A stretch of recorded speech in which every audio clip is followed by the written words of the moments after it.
Hi students. तो काफी इंतजार के बाद डीआरडीओ ने अपना सेप्टम का ऑफिशियल नोटिफिकेशन जारी कर दिया है, जैसा आपको स्क्रीन पे दिख रहा होगा। और ये सारे डिप्लोमा पास आउट से स्टूडेंट के लिए, चाहे वो किसी भी ब्रांच के हों, और खास करके जो इस बार 2022 में पास आउट हुए हैं, उनके लिए तो ये सोने पे सुहागा होने वाला है। तो ये जो नोटिफिकेशन आया है, ऑफिशियल नोटिफिकेशन स्टूडेंट, ये लगभग 4-5 पेज का है। और जो फर्स्ट टाइम अपीयर हो रहे हैं किसी एग्जाम में, उनको ये नोटिफिकेशन थोड़ा सा समझने में परेशानी हो रही है। तो आज इस वीडियो में हम लोग 4-5 मिनट में इस पूरे नोटिफिकेशन में जो इंपॉर्टेंट पॉइंट है उसको एनालाइज करने वाले हैं। मैंने पहले से हाईलाइट करके रखा हुआ है। बहुत सारे को ये कंफ्यूजन है कि इस बार जो पास आउट हुए हैं, जो 2022 में कैंडिडेट पास आउट हुए हैं, वो इलिजिबल है या नहीं है। अगर उनका किसी सब्जेक्ट में बैकलॉग लग गया है, तो या कोई ऐसे कैंडिडेट है जिनका पहले बैकलॉग लगा था, वो इलिजिबल है या नहीं है ना।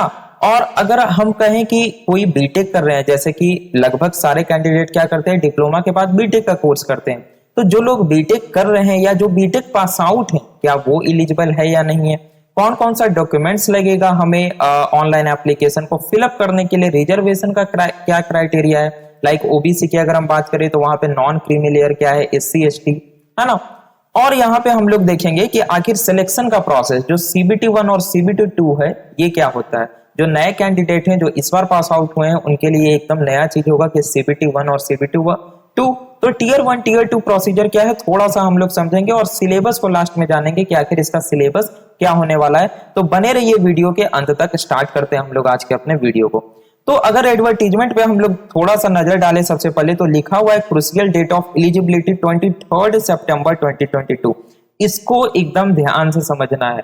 देखिए, क्रूशियल डेट ऑफ एलिजिबिलिटी, इसका मतलब ये हुआ कि कोई भी चीज में जब आपका उम्र जोड़ा जाएगा या किसी भी डॉक्यूमेंट में जब आपका डेट जोड़ा जाएगा, तो वो 23 सितंबर 2022 तक जोड़ा जाएगा। यानी कि अगर हम बोल रहे हैं कि 18 साल होना चाहिए, तो 23 सितंबर 2022 को आपका 18 साल पूरा हो जाना चाहिए। अगर 24 सितंबर 2022 हो रहा है तो वो एलिजिबल नहीं हो पाएंगे, ये ध्यान रखना है। और ऑनलाइन एप्लीकेशन आपका स्टार्ट हो जाएगा स्टूडेंट 3 सितंबर 2022 को सुबह 10 बजे से, और 23 सितंबर 2022 रात में 5 बजे तक ये एप्लीकेशन पोर्टल खुला रहेगा। और ये सजेशन रहेगा कि आप लोग 23 सितंबर का इंतजार ना करें, पहले ही एप्लीकेशन भर लें। और एप्लीकेशन का प्रोसीजर स्टेप बाय स्टेप इसी चैनल पे अपलोड किया जाएगा। तो मेक श्योर आपने चैनल को सब्सक्राइब करके बेल आइकन क्लिक कर लिया हो, ताकि आपको नोटिफिकेशन मिल जाए उस वीडियो का सबसे पहले। तो स्टार्ट करते हैं स्टूडेंट। जितने भी डिप्लोमा और पॉलिटेक्निक वाले मेरे स्टूडेंट्स हैं, उन सभी को अप्लाई करना है senior technical assistant STA B group B के लिए। तो स्टूडेंट ध्यान देना, ये ग्रुप बी का पोस्ट है और डीआरडीओ में है। तो आप समझ सकते हैं कि इसकी क्या वैल्यू है ना। ग्रुप डी के लिए आजकल मारामारी होता है, और ये ग्रुप बी का पोस्ट आपको मिल रहा है, वो भी डिप्लोमा पास आउट होने के बाद। तो ये बहुत ज्यादा मायने रखता है। आपको पता होना चाहिए, अगर आपके कोई सीनियर, जैसे मेरे कई सारे सीनियर अभी as a senior technical assistant काम कर रहे हैं, तो वहां पे क्या होता है ना, आपको पता होगा कि 5 साल के बाद, 8 साल के बाद, जनरली 8 साल के बाद आपको एज अ साइंटिस्ट बना दिया जाता है। तो आपका जो साइंटिस्ट बनने का सपना है ना, वो भी यहाँ जाकर के पूरा हो सकता है। तो चलिए हम लोग एनालाइज करते हैं। सबसे पहले जो मेन पॉइंट है वो क्या है कि जो पे मैट्रिक्स है वो लेवल 6 है यहाँ पे, और जो 7th पे कमीशन है उसके आधार पे पेमेंट दिया जाता है। तो खैर, पेमेंट से हमें तो कोई लेना देना है नहीं, हमें तो जॉब चाहिए। तो जॉब के बारे में बात करते हैं। सबसे पहली बात, 18 से लेकर के 28 साल जिन कैंडिडेट्स का है वही अप्लाई कर सकते हैं। और क्रूशियल डेट ऑफ एलिजिबिलिटी क्या थी, 23 सितंबर 2022। तो 23 सितंबर 2022 तक जिनका मिनिमम 18 और मैक्सिमम 28 होता है, वो अप्लाई कर सकते हैं। ठीक है। नाउ अब हम लोग बात करते हैं कि इसेंशियल क्वालिफिकेशन रिक्वायरमेंट EQR क्या है। तो डिप्लोमा पास आउट होना चाहिए, है ना। हम लोग सिर्फ STA B की बात करेंगे। डिप्लोमा आपका इंजीनियरिंग में हो सकता है, टेक्नोलॉजी में हो सकता है, वो AICTE अप्रूव्ड कॉलेज होना चाहिए। ठीक है। जो AICTE के द्वारा मान्यता प्राप्त संस्थान है, उससे आपने डिप्लोमा इंजीनियरिंग टेक्नोलॉजी किया होना चाहिए। ठीक है, कि जो रिक्वायर्ड डिसिप्लिन दिया हुआ है उसमें। नाउ अब यहाँ पे ध्यान देने वाली बात है, क्या लिखा हुआ है, candidates whose results of the final examination are waiting as on crucial date of eligibility for the prescribed qualification are not eligible and hence should not apply। यानी कि वैसे कैंडिडेट या कई सारे ऐसे अभ्यर्थी होंगे जिनका रिजल्ट भी नहीं आया होगा, तो अगर 23 सितंबर 2022 तक आपका रिजल्ट नहीं आता है, आपका फाइनल रिजल्ट नहीं आता है डिप्लोमा का, तब आप अप्लाई नहीं कर सकते हैं। यानी कि वैसे बैकलॉग वाले कैंडिडेट, अगर आपने बैकलॉग का एग्जाम दे दिया है और 23 सितंबर 2022 तक आपके पास फाइनल मार्कशीट आ जाता है, आपका फाइनल मार्कशीट करने का तात्पर्य फाइनल रिजल्ट आपके पास आ जाता है, तभी आप अप्लाई कर सकते हैं, नहीं तो आप नहीं अप्लाई कीजिएगा, आपका एप्लीकेशन फॉर्म रिजेक्ट हो जाएगा। तो ये हो गया बैकलॉग से संबंधित। दूसरी बात क्या लिखी हुई कि कैंडिडेट्स, ध्यान से पढ़ना है, possessing higher qualifications like MSc या बीटेक या BEd PhD degrees as on crucial date of eligibility shall not be considered for the recruitment.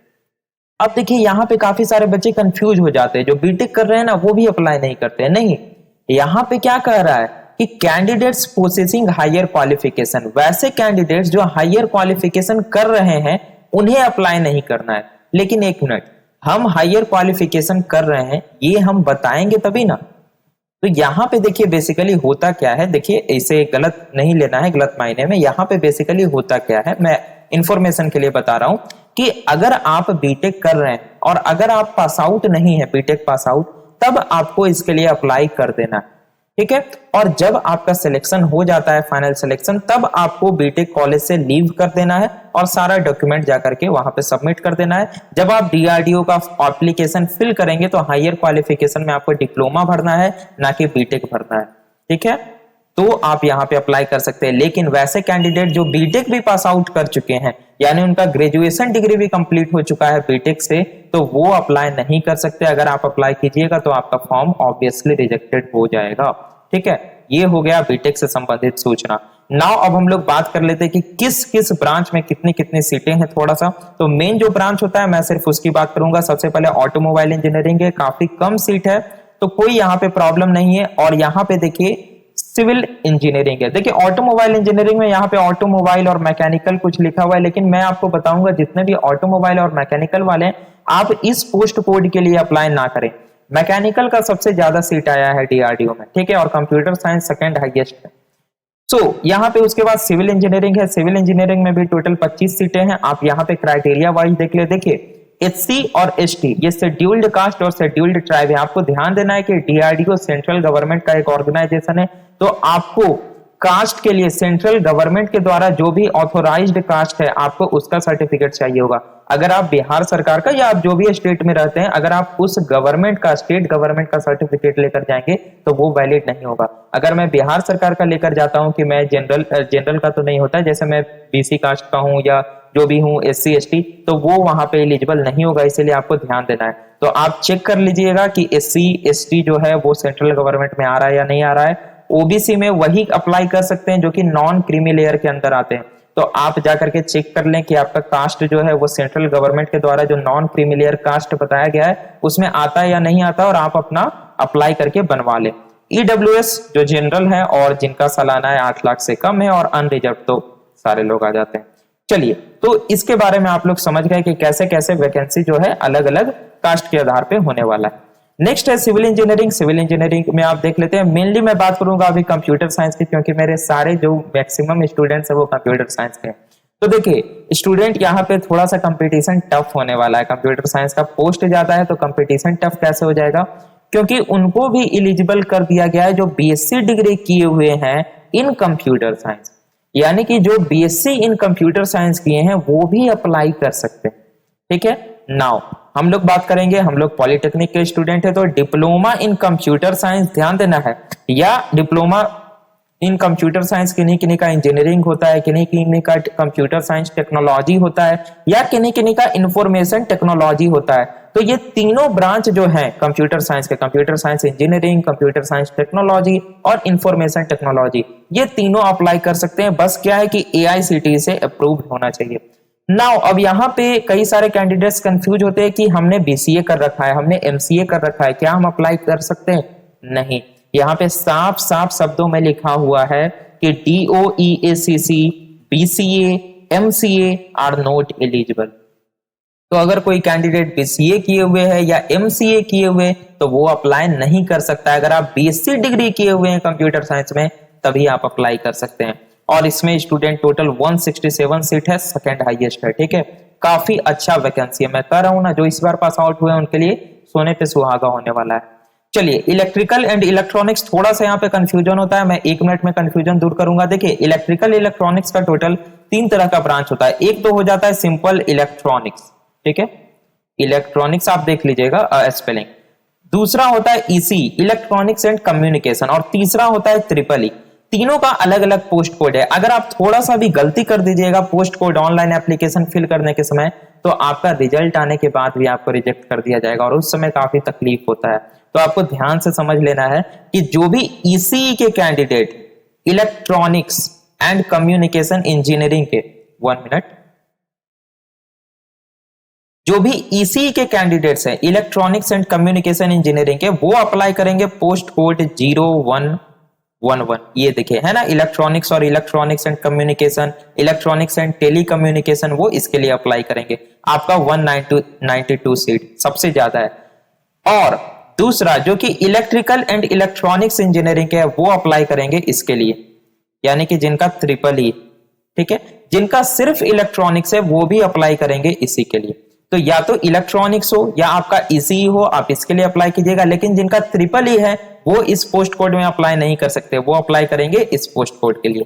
चलिए, इलेक्ट्रिकल इंजीनियरिंग का टोटल 68 सीट है, आप इसके लिए अप्लाई कर सकते हैं। और सबसे हाईएस्ट मैकेनिकल इंजीनियरिंग, सबसे हाईएस्ट नंबर ऑफ सीट है 294 सीट है। अगर आप अनरिजर्व्ड में देखें तो अकेले अनरिजर्व्ड में 135 सीट है, जो कि बहुत ज्यादा मायने रखता है ना। ग्रुप बी का पोस्ट है डीआरडीओ में, तो जी जान लगाकर तैयारी करना है आप सभी लोगों को। चलिए आगे हम लोग समझ लेते हैं। आईटीआई वालों आप लोग देख लीजिएगा, मैं यहाँ पे नहीं समझाऊंगा आईटीआई का। नाउ यहाँ पे पीडब्ल्यूबीडी का मतलब होता है कि पर्सन जो थोड़ा बहुत डिसेबिलिटी रखते हैं उनके लिए कोई सीट बताया नहीं गया है कि कितना सीट है। मैंने ऊपर में देखा है, सिर्फ लिख दिया गया है कि पीडब्ल्यूबीडी के लिए टोटल इतने सीटें आरक्षित है, तो वो भी कैंडिडेट अप्लाई कर सकते हैं। ठीक है, यहाँ पे लिखा हुआ है कि पीडब्ल्यूबीडी का मतलब क्या क्या होता है, like blindness, low vision, deaf, है ना, हार्ड ऑफ हियरिंग, आप देख सकते हैं। अब बात करते हैं सबसे जो इंपॉर्टेंट एलिजिबिलिटी क्राइटेरिया, कौन अप्लाई कर सकते हैं। ये तो पता है कि हाँ डिप्लोमा होना चाहिए, और साथ साथ में क्या है, तो सबसे पहला नेशनलिटी इंडियन होना चाहिए, जो कि सभी लोगों का है।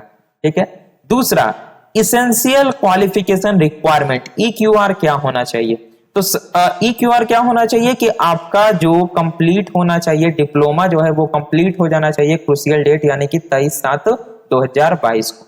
ठीक है, 23/7 नहीं था, 23 सितंबर 2022 था। ठीक है, नाउ यहाँ पे मेडिकल फिटनेस करा है, वो मेडिकल फिटनेस लगभग सबका हो जाता है, आप लोग पढ़ लीजिएगा। एनओसी, अब देखिए कई सारे ऐसे कैंडिडेट होते हैं जिन्होंने मान लिया जाए जिनका प्लेसमेंट लग गया, लाइक वो इन्फोसिस ज्वाइन कर लिए, विप्रो ज्वाइन कर लिए, या वो किसी अन्य सरकारी संस्थान में काम कर रहे हैं या किसी पीएसयू में काम कर रहे हैं, तो आपको वहां से एनओसी लेना पड़ेगा, नो ऑब्जेक्शन सर्टिफिकेट।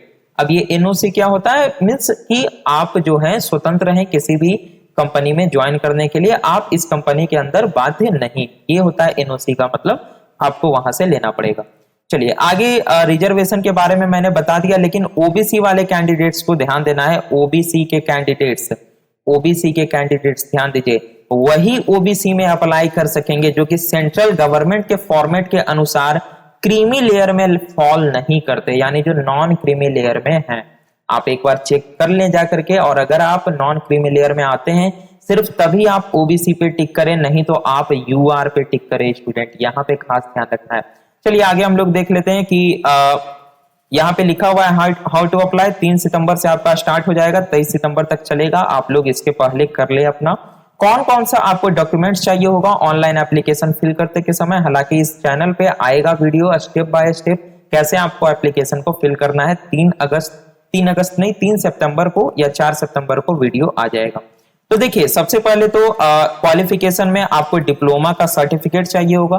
देखिए डिप्लोमा के सर्टिफिकेट में आपको मार्कशीट नहीं लगाना है, डिप्लोमा का जो सर्टिफिकेट मिलता है आपको फाइनल वो लगाना है। ठीक है, उसके बाद आपको 10th क्लास का सर्टिफिकेट चाहिए होगा, 10th क्लास का ओरिजिनल सर्टिफिकेट देना है, ऐसा नहीं करना है आपको प्रोविजनल वाला लगा देना है, नहीं, 10th क्लास का ओरिजिनल सर्टिफिकेट। फोटोग्राफ चाहिए होगा आपको कलर में। ठीक है, signature on plain white paper, ध्यान देना है। कई सारे लोग क्या करते हैं कि जो हिंदी वाली कॉपी आती है ना, उसको क्या बोलते हैं, मैं तो हिंदी वाली बोलता हूँ, वो लाइन वाली कॉपी, उसमें लोग साइन कर देते हैं। नहीं, आपको व्हाइट पेपर पे साइन करना है। और आइडेंटिटी प्रूफ में सारे लोग अपना आधार कार्ड दे सकते हैं, और जिनके पास कुछ और है वो भी दे सकते हैं, ठीक है। उसके बाद आपको एप्लीकेशन सबमिट कर देना है। एप्लीकेशन फी यहाँ पे सबसे ज्यादा मायने रखता है कि मात्र 100 रुपया चार्ज है, और वो भी अगर आप एससी कैंडिडेट है, अगर आप एसटी कैंडिडेट है, अगर आप में डिसेबिलिटी है थोड़ी बहुत, या अगर आप वोमेन है, यानी कि जितने भी फीमेल कैंडिडेट्स हैं, जितने भी नहीं, महिला तो नहीं बोलना चाहिए, यानी जितने भी फीमेल कैंडिडेट्स बोल देते हैं वो अप्लाई कर सकते हैं, उनके लिए कोई भी एप्लीकेशन फी नहीं है, ठीक है। तो आप लोग सिंपल से अप्लाई कर सकते हैं। यहाँ पे दिया हुआ है, आप जब अप्लाई कीजिएगा तो टीयर 1 में आप सेंटर चूज कर सकते हैं। सारे लोग पटना के हैं तो पटना ही चूज कीजिएगा, और सेकंड में कानपुर चूज कीजिएगा। ऐसे आप जहां रहते हैं उस हिसाब से चूज कर सकते हैं। देखिए यहाँ पे दूसरा क्या है, date of examination. Date of examination publish कर दिया जाएगा वेबसाइट पे कि कब लिया जाएगा टीयर 1 का एग्जाम। अगर कोई ऐसे कैंडिडेट से जो मल्टीपल पोस्ट के लिए अप्लाई करते हैं, बहुत सारे लोग होते हैं जैसे उन्होंने आईटीआई भी किया हुआ है, डिप्लोमा भी किया हुआ है, तो उन्होंने दोनों के लिए अप्लाई कर दिया। जब आप दोनों के लिए अप्लाई करते तो यहाँ पे खास तौर पे कह दिया गया है कि ऐसा हो सकता है कि आपका दोनों एग्जाम एक ही दिन हो जाए और एक ही शिफ्ट में भी हो जाए, या अलग अलग शिफ्ट में भी होता है, तो सारी जिम्मेदारी आपकी कि आप कैसे मैनेज कीजिएगा। अगर एक ही शिफ्ट में हो जाता है तो आपको फिर चूज करना पड़ेगा आपको कौन सा एग्जाम देना है, ठीक है। सिलेक्शन प्रोसेस क्या होता है स्टूडेंट? सिलेक्शन प्रोसेस 2 एग्जाम होता है, टीयर 1 और टीयर 2। टीयर 1 में आपका जस्ट स्क्रीनिंग होता है, टीयर 2 यानी कि जो आपका रैंक आता है उसके आधार पे फाइनल सिलेक्शन होता है। एग्जाम का पैटर्न खास ध्यान रखना है, जो भी यहाँ तक वीडियो देख रहे हैं उनके लिए खुशखबरी है कि एग्जाम पैटर्न में यहाँ पे निगेटिव मार्किंग नहीं रखा गया है, जो कि सबसे ज्यादा मार्क्स काट लेता है हम लोग का। सही क्वेश्चन भी बना दिए, अगर मान लिया जाए 2-3 क्वेश्चन गलत हो गया तो निगेटिव में चला जाता है, बहुत तकलीफ होता है। लेकिन यहाँ पे निगेटिव मार्किंग नहीं रखा गया है, जो कि एक प्लस पॉइंट है आप सभी लोगों के लिए, ठीक है। चलिए तो अब बात कर लेते हैं जो सीबीटी 1 और सीबीटी 2 होता है। तो देखिए सीबीटी 1 जो होता है वो सारे ब्रांच के लिए कॉमन होता है, चाहे आप मैकेनिकल के हो, सिविल के हो, कंप्यूटर साइंस के हो, इलेक्ट्रिकल के हो, ठीक है। आपको ये सारे सब्जेक्ट, फर्स्ट क्या है, क्वांटिटेटिव एबिलिटी या एप्टीट्यूड जिसे बोलते हैं, general intelligence, reasoning ability, general awareness, English language का बेसिक और जनरल साइंस जीएस, ये आपको पढ़ के जाना है। इससे क्वेश्चंस पूछे जाएंगे। टोटल 120, मैक्सिमम मार्क्स रहेगा 120, यानी कि एक क्वेश्चन के लिए 1 मार्क्स रहेगा। और आपको यहाँ पे 1.5 घंटा का समय मिलेगा। 1.5 घंटा में आपको 120 क्वेश्चन बना देना है, लेकिन 120 नहीं बनाना है, ध्यान से पढ़ना है कि टीयर 1 में क्वालिफाई होने के लिए 40% आपको चाहिए, अगर आप यूआर हैं या ओबीसी के कैंडिडेट हैं, और अगर आप एससी एसटी हैं तो 35% इनफ है। अगर मैं सीबीटी 2 की बात करूं जिसमें फाइनल सिलेक्शन होता है, वो आपका स्पेसिफिक होता है पोस्ट कोड के, यानी कि अगर आप मैकेनिकल के हैं तो आपसे मैकेनिकल के सारे सब्जेक्ट वाइज पूछे जाएंगे, कंप्यूटर साइंस के हैं तो कंप्यूटर साइंस के सारे सब्जेक्ट से पूछे जाएंगे। उसमें टोटल आपसे 100 क्वेश्चंस पूछे जाएंगे, 100 मार्क्स के होंगे, और इसके लिए भी आपको 1.5 घंटा का समय मिलेगा स्टूडेंट, ठीक है। नाउ अब यहाँ पे ये दिया हुआ है कि ये मिनिमम क्राइटेरिया है, मिनिमम क्वालिफाइंग मार्क्स। ऐसा नहीं है कि आप 40% ले आए तो आप क्वालिफाई हो ही जाइएगा टीयर 1 में। यहाँ पे क्या लिखा हुआ है कि 1:8 के अनुसार पे सिलेक्शन किया जाएगा, यानी कि अगर एक सीट है तो इसमें क्या किया जाएगा, 8 कैंडिडेट्स को लिया जाएगा, 8 कैंडिडेट्स को चूज किया जाएगा। तो मुझे नहीं लगता है कि 40% जाएगा कट ऑफ, बहुत हाई जाने वाला है, क्योंकि एप्लीकेशन बहुत ज्यादा आता है और बहुत साल के बाद, बहुत साल नहीं बोलना चाहिए, शायद 3 या 4 साल के बाद डीआरडीओ सेप्टेम का नोटिफिकेशन आया है। लास्ट 2018 में आया था अगर मैं गलत नहीं हूं तो, लास्ट में नवंबर दिसंबर के लगभग में। तो बहुत ज्यादा इस बार फॉर्म भराने वाला है, तो कट ऑफ इसका बहुत ज्यादा हाई जाने वाला है। तैयारी चाहिए आपका तगड़ा, ठीक है। चलिए अगर हम प्रोविजनल सिलेक्शन की बात करें, यानी कि जो सीबीटी 2 है, उसमें भी यही लिखा हुआ है कि 40% चाहिए यूआर ओबीसी के लिए और 35% चाहिए एससी एसटी के लिए, लेकिन ये मिनिमम क्वालिफाइंग मार्क्स है। वहां पे तो रैंक बन जाता है ना, शुरू से लेकर के अंत तक जितने सीट है उतने पड़ जाते हैं, ठीक है। तो ये कट ऑफ नहीं होने वाला है, ऑब्वियस सी बात है, कट ऑफ बहुत ज्यादा हाई जाने वाला है। तो ये हो गया आपका डिप्लोमा के लिए। मैं यहाँ पे अब बात कर लेता हूँ रिजोल्यूशन ऑफ टाई केसेस की, आप लोग देख लीजिएगा। अगर टाई केसेस का मतलब क्या होता है कि अगर मान लिया जाए कोई ऐसे कैंडिडेट्स हैं, 2 ऐसे कैंडिडेट्स हैं जिनका मार्क्स सेम आ गया, तो वैसी स्थिति में क्या होता है कि टीयर 1 के एग्जाम के अनुसार इवैल्यूएट किया जाता है। सेकंड, डेट ऑफ बर्थ जो ज्यादा ओल्डर है उनको प्रायोरिटी दिया जाता है, और लास्ट में फिर अल्फाबेटिकल ऑर्डर, लाइक ए नाम वाले को पहले कंसीडर किया जाएगा, बी वाले को बाद में, ऐसे होता है, ठीक है। नाउ अब आप जब एप्लीकेशन फॉर्म भर लीजिएगा तो एप्लीकेशन नंबर आपको फ्यूचर यूज के लिए ध्यान से रख लेना है, प्रिंटेड कॉपी आपको नहीं भेजना है सेप्टेम को, ठीक है। और जो पासपोर्ट साइज आपका फोटो होगा, कलर फोटोग्राफ, वो आपको रख लेना है। एडमिट कार्ड, फोटो आईडी जो कि आपको दिखाना पड़ेगा सेंटर पे। नाउ नेक्स्ट क्या है, सबसे इंपॉर्टेंट, इसे मैंने ग्रीन से करके रखा है कि आपका जो सिग्नेचर्स है, सिग्नेचर्स ऑफ द कैंडिडेट्स, ध्यान से देखिए जो यहां तक देखे हैं, on all documents should be identical and must be in running handwriting and not in block capital or disjointed letters। यानी कि जो सिग्नेचर होगा डॉक्यूमेंट पे, वो सारे डॉक्यूमेंट पे आपका सेम होना चाहिए। जो 10th का मार्कशीट है, जो डिप्लोमा का मार्कशीट है, 10th का सर्टिफिकेट, डिप्लोमा का सर्टिफिकेट, और जो आप एप्लीकेशन अप्लाई कीजिएगा डीआरडीओ सेप्टेम के लिए, उसमें जब आप सिग्नेचर कीजिएगा तो वो सारा सिग्नेचर सेम होना चाहिए। ऐसा नहीं है कि आपने सिग्नेचर अपना बदल दिया, नहीं। 10th के मार्कशीट में जो आपका सिग्नेचर था, जो एडमिट कार्ड में था, वही आपका सिग्नेचर अभी ही रहना चाहिए। ठीक है, ये आपको ध्यान देना है, नहीं तो डॉक्यूमेंट वेरिफिकेशन में यहाँ पे रिजेक्ट हो जाता है, तो आपको पहले से ध्यान देना है। ठीक है, तो इससे ज्यादा कुछ जानने की जरूरत तो नहीं है। और यहाँ पे आपका ये जो एडवर्टीजमेंट था ये एंड हो गया स्टूडेंट। ठीक है, अब जब 3 अगस्त से ना 3 सितंबर से, ठीक है, तो 3 सितंबर से आपका अप्लाई होना स्टार्ट हो जाएगा। 3 सितंबर या 4 सितंबर को वीडियो आ जाएगा, कैसे स्टेप बाय स्टेप आपको अप्लाई करना है, और आपको उसी तरह से वीडियो देखने के बाद अप्लाई करना है। जल्दबाजी नहीं करना है, एकदम आराम आराम से अप्लाई करना है, क्योंकि अगर जरा सा भी चूक हो जाएगा ना तो आपका क्वालिफाई होते हुए भी रिजेक्ट हो जाएगा। इसीलिए, क्योंकि आप देखिएगा जब रिजल्ट आता है ना तो रहता सीट कम है, लेकिन प्रोविजनली सिलेक्टेड आता है। बहुत सारे कैंडिडेट को सिलेक्ट कर लिया जाता है, क्योंकि उन्हें पता रहता है कि कहीं ना कहीं जो है वो मिसमैच हो ही जाएगा। तो बहुत सारे कैंडिडेट मिसमैच कर देते हैं, कहीं पे पोस्ट कोड गलत डाल दिया, सिग्नेचर गलत कर दिया, जो फोटो डाला वो रिसेंट नहीं डाला, बच्चा वाला फोटो डाल दिया, तो वहां पे बहुत ज्यादा दिक्कत होता है। तो इसीलिए आपको ध्यान से मैंने समझा दिया पूरा आपको कि कैसे कैसे आपको क्या करना है, क्या क्या एलिजिबिलिटी क्राइटेरिया होने चाहिए, बीटेक वाले एलिजिबल है या नहीं, सारा चीज मैंने बता दिया आपको। तो आई होप आपको इससे इन्फॉर्मेशन मिल गया होगा, और ये वीडियो आप लोग अपने सारे स्टूडेंट को, जितने भी व्हाट्सएप ग्रुप है सब में शेयर कर दीजिए, टेलीग्राम पे शेयर कर दीजिए, ताकि कोई भी स्टूडेंट कहीं भी दिक्कत ना करे, कहीं भी परेशानी का सामना ना करे, नहीं तो बाद में उन्हें पछताना पड़ेगा। ठीक है, तो आई होप आपने चैनल को सब्सक्राइब तो कर ही लिया होगा स्टूडेंट, और बेल आइकन क्लिक कर दिया होगा, ताकि जो नेक्स्ट वीडियो है उसका नोटिफिकेशन मिले आपको सबसे पहले। तो मिलते हैं हम लोग अपने किसी नेक्स्ट वीडियो में। Thanks for watching.